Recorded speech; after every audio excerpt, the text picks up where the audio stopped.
баярлалаа. За юуны өмнө бол бас энэ олон улсын валютын сангийн өргөдөгсөн санхүүжилтийн хөтөлбөрт орох асуудал бол цаг алгүй яаралтай шийдвэрлэх. Бид нар бас энэ хилцэх хооронд энэ валютын сангийн захирлуудын зөвлөл гадаад дотоодын хөрөнгө оруулагч нар биднийг бас ажиглаж байгаа гэдгийг бодож бид бас их том болгоомжтой бодолтой хандах хэрэгтэй гэдгийг хэлж хэлмээр байна. Ер нь энэ өнгөрсөн 4 жил төсвийн сахилга ба далдагдаж, төсөв тулгай нүүрлэж, төрийн байгууллагууд дүр ашиггүй ажиллаж, өрийн удирдлагын тухай хууль зөрчигдөж, өрийн удирдлагын тэр нэн хөнгөлөлтөө зээлүүдээс одоо авах байгаа зээлүүд л өрийн удирдлагын тухай хуулийн тэр 5-3 баха нэн хөнгөлөлтөө зээлийн ангилд багтана. Энэ авчээсэн зээлүүд бол арилжааны зээлүүдийг их хэмжээгээр авч тэрнийг өрөө шиггүй зарцуулснаас энэ өмнөх 4 жилийн одоо гайг алдааг олон улсын валютын сангийн батлан даалтанд орж бид нөхөх гэж байгаа маа. Олон улсын валютын сан бол санхүүгийн нүүб юмаа гэж бид ойлгох хэрэгтэй байгаа. Тэгээ энэ дээр би нэг зүйл тодруулж асуумаар байна. Төсвийн гүйцэтгэлтэй ингэж харьцуулж харлаа л да би. Орлого тал бол одоо гайгүй төлөвлөсөн юм шиг байна. Ерөнхийдөө өрн билээ явж байна. Дотоодын тамхины татвар харин онцгой албан татвар бол буурс төлөвлөгөөнд хүрээгүй байна. Энэ ямар шалтгаантай юм бэ? Тэгсэн хатал би нэгээр юу гэж хэлэх чинь тэгэхээр орлого зарлагын төлөвлөлт алдаатай байд юм байна. Биднийх энэ бодиттой биш. Манай сангийн яамныхан маань энийг батхуурл хариулах бах. Ер нь жоохон дататаа ингэж хийгээд идэм биш үү гэсэн сэжиг төрж байгаа. Яг тэгэхээр нийт зарлага бол 325 тэрбум төгрөгөөр эхний 2 сарын төсвийн гүйцэтгэл харахаар 325 тэрбум төгрөгөөр төсвийн гүйцэтгэл бол 77% таа байж байна. Бараа хойш үйлчлэгээний зардал бол 127 тэрбум төгрөгөөр хэмнэлттэй гүйцэтгэл ингэж дутуу гарч байна. Цалин хөлч гэсэн яг л явж явах хэвээр энэ чинь 15.6% гэж энэ 95% таа 14 тэрбум төгрөгөөр. За байр ашигтай холбоотой тогтмол зардал бол гарчлах хэвээр 9.4 тэрбум төгрөгөөр. Хангамж бараа материалын зардал бол 5 тэрбум төгрөгөөр. Норматив зардал 14 тэрбум төгрөгөөр. Эд тогшил урсгал засварын зардал 3 тэрбум төгрөгөөр. Томил зорчны зардал 1.8 тэрбум төгрөгөөр. Бусдаар гүйцэтгүүлсэн ажил үйлчлэгийн төлбөр хураамж 47 тэрбум төгрөгөөр. Бараа үйлчлэгийн бус зардал 31 тэрбум төгрөгөөр. За хүүгийн зардал бол ингээд 10 тэрбум төгрөгөөр. Ингээд дандаа гүйцэтгэл бол дутуу гарч байна. Тэгэхээр зардлыг бол дандаа нэмэгдүүлж тавьд юм байна. За орлого тал бол бүрэн биелж байгаа учраас илүү консерватив тавьд юм байна гэсэн ийм дүгнэлтэнд би хүрэх гээд байна л да. Энэ дээс хараад. Тийм учраас төсөвт бол ийм орон зай байна. Төсвийн зардлуудыг бол хэмнэх орон зай бол эхний 2 сар энэ чинь үлийн удирдал халаалт байр энэ бүх талаасаа бол жилийн дунджаасаа бол бас тэгж хэмнэлтээ гараад харахаар бол. Тэгэхээр ер нь зарлах тал бол нэлээд оптимист. Орлого талаа бол нэлээд пессимист төлөвлөд исэн биш. Зөвхөн эхний 2 сарын төсвийн гүйцэтгэлийг ингэж харьцуулж харахаар ийм дүгнэлт гараад байна. Ийм учраас энэ төсвийн сахилга батыг сайжруулах, төсвийн орлогыг нэмэгдүүлэх, төсвийн зарлагыг танах талаар өшөө олон боломжууд байгаа юм шүү. Одоо энэ бүх машин унаг ингээд хин тэр үст авах сайд ирж байна. Энийг бол Япон энэ бус тусад чинь түрээсээр л ашиглаж юм байна. Хувь шилжүүлж.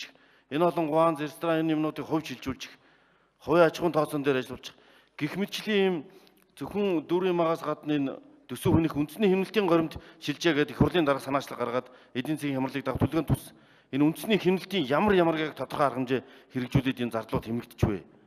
Ийм тодорхой ажлуудыг бас хиймээр байна.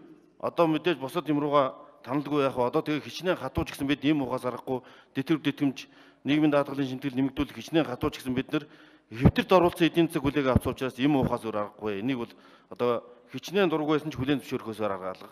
Энэ дээр тодорхой. За ажлын хэсэг хариулах уу? Батхүрл хариулах уу? 83 дугаар өнгөрөх үү? Гамбат хариулах юм уу? Юу хөдөлгөө? Нямаа хариулах юм уу? За Дандас гишүүний асуултанд хариулъя.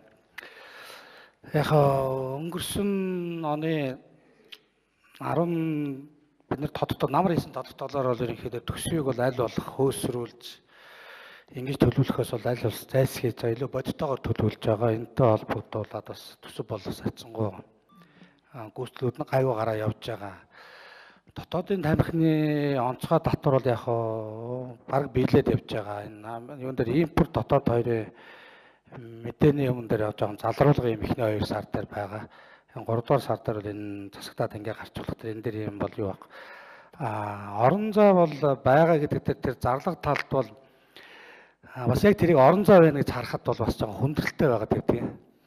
Ямар юм болоод идэв гэхээр зарим байгууллагуудын хувьд бол нөгөө сардаа багтааж байр ашигтай холбоотой тогтмол зардал энэ төр яг амжиж бүрэн шилжигдэг. Зарим нь яг сарын сүүлээр шилжигдэг учраас дараа сар руугаа ингээд гүгээд яваад идэг учраас яг энийг хэмнэлт гэж үзэхэд болж байгаа хүндрэлтэй байдаг. Яг жилийн эцсийн гүйцэтгэл дээр яг бодиттой аль нь хэмнэгдэж байна, аль нь хэтэрч байна гэдэг нь ингэж харагддаг учраас сарын дундуур хэмнэлтийг үзэхэд бол шалтгаан нь бол нэлээд тодруулж яг сая миний хэлдэг тайлбарыг анхаарч үзэх нь бол зүйтэй байхаа гэж боддог.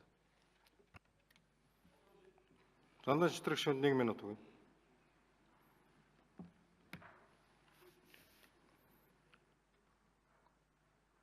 Энэ төсвийн зүйл ангууд дээр ганц нэг статья ингээд ийм зөрүүтэй гарсан бол заа тийм онцгой юм гарчаа гэж бид нэр ойлгосон. Төсвийн статья бүх зүйл ангиар ингээд төсвийн гүйцэтгэл дутуу гарчаад байгаа байхгүй юу? 70-аас 95% хүртэл. За 5% зайлаас байлаа гэж бодъё. Тэгэхээр чин 70-30% зөрүүтэй төсөв хэмнэлтүүд гараад байна гэдэг чинь 2 сарын хугацаанд шүү дээ. Тэгээ энэ өвлийн удирлын 2 сарын хугацаанд. Техний 2 сард бол ингэж хэмнэлт гарах бол харин ч бүр эргэлзээтэй. Ийм учраас төсөвт бол physical space буюу төсвийн орон зай бол байна. Дор хаяад 10% байна. Цалин өсөн дээр хүртэл байгаа юм байна гэж харагдаж байна. Энийг бол энэ төсвийн зардлыг хэмнэх хүрээндээ бол хөөсрүүлэхгүйгээр за яг өмнө нь бол энэ ажил намын 20-30% хөөсрөлттэй байсан баг. Энд бол дор хаяад 10% хөөсрөлт байна шүү гэдгийг би тодруулж асуугаад байна. Энэ дээр бол бодтой хариу.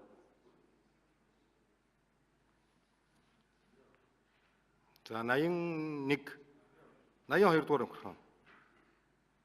За нэмээ хариулж. Зандан шитрэг гишүүний асуултанд бас нэмж тодруулах үгүй. Тэгэхээр төсвийн гүйцэтгэлийн хувьд бол бид бас өнгөрсөн жилүүдэд ялангуяа энэ жил ч гэсэн үргэлжлэж байгаа нэг бодлого байгаа. Энэ бол бид аль болохоор төсвийн зарцуулалтыг бас бага байлгаж хэмнэлттэй байлгахын тулд санхүүжилтийг бид яг төлөвсөн хэмжээнд нь гүйцэтгэх үгэлгүй аль нэлээд тийм татаж өгдөг ийм практик байгаа. За өнгөрсөн жил бол ялангуяа өнгөрсөн онуудын статистикийг харах юм бол сарын гүйцэтгэлүүдийг харах юм бол сардаа ер нь бол зардлууд бол 85 орчим хувийн гүйцэтгэлтэй явдаг байсан.